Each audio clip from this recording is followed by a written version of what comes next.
Hello guys, and welcome to my weekly Linux news of 14th January 2018.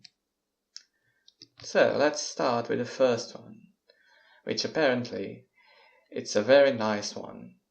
The city of Barcelona kicks out Microsoft in favor of Linux and open source. Let's see what they say. A Spanish newspaper, El País, has reported that the city of Barcelona is in the process of migrating its computer system to open source technologies. According to the news report, the city plans to first replace all its user applications with alternative open source applications. This will go on until the only remaining proprietary software will be Windows, where it will finally be replaced with a Linux distribution. This is yet another reason for me to love this amazing city, Barcelona.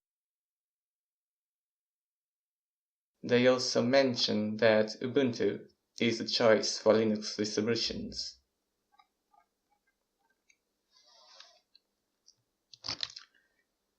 Moving on to the next one. And this one seems to be in line with the previous news.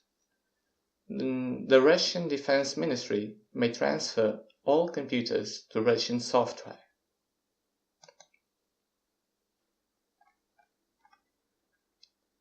The Ministry of Defense has decided to transfer all Office computers to the operating system Linux-based Astra Linux of the Moscow-based company Rusbytech, the Izvestia newspaper reported, citing sources in the ministry. The expanded version, Astra Linux Special Edition, with a built-in Office suite, will be used on the ministry's working computers, and on the next stage it will be used on smartphones and tablets. This seems interesting. After the next one. Mesa 17.3.2 released. As you can see from the release notes, this isn't any major release. It's just a minor bug fixing release. Nevertheless, if you suffer from any of these 3 bugs, you might want to update your version as soon as possible. After the next one, Krita 4.0 Beta 1 released. For those who don't know, Krita is a illustration program. It's a digital illustration program similar to GIMP, but whereas GIMP is mostly about image manipulation, Krita is focused to digital illustration. So it's a very nice open source alternative for illustrators. Let's see what they say. They make sure to warn you about some really important changes, like this one. The file format for vector layers has changed. If you save an image with Krita 4.0 that has vector layers, Krita 3 cannot open it. If you open a Krita 3 file with vector layers in Krita 4, the vector layers might get messed up. Before working on such files in Krita 4, make a backup. You've been warned. And of course, they also mention some other new features, like for instance, SVG vector system with improved tools and workflow. New text tool. Python scripting, interesting one. SVG import, export. Improved palette Docker. Bigger brush sizes. Improved brush editor. refactored saving and exporting, a fast colorized brush. The default pixel brush is much faster on systems with many cores. This seems like a nice optimization for current hardware. And, like always, lots of user interface polish.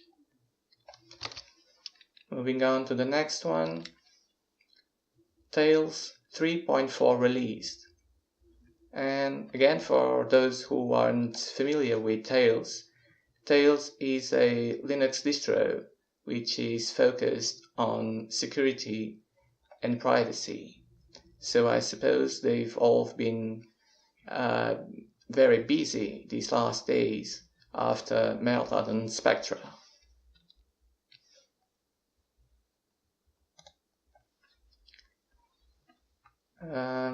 This release fixes many security issues, and users should upgrade as soon as possible.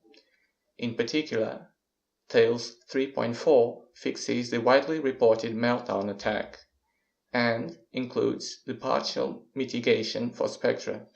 This is very interesting, as many other Linux distros are mostly tackling Meltdown, but not Spectra yet.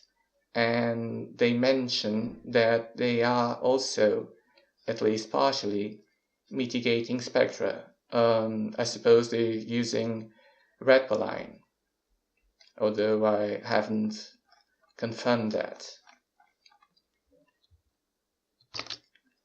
Moving on to the next one. Meltdown and Spectra patches causing boot issues for Ubuntu 16.04 computers.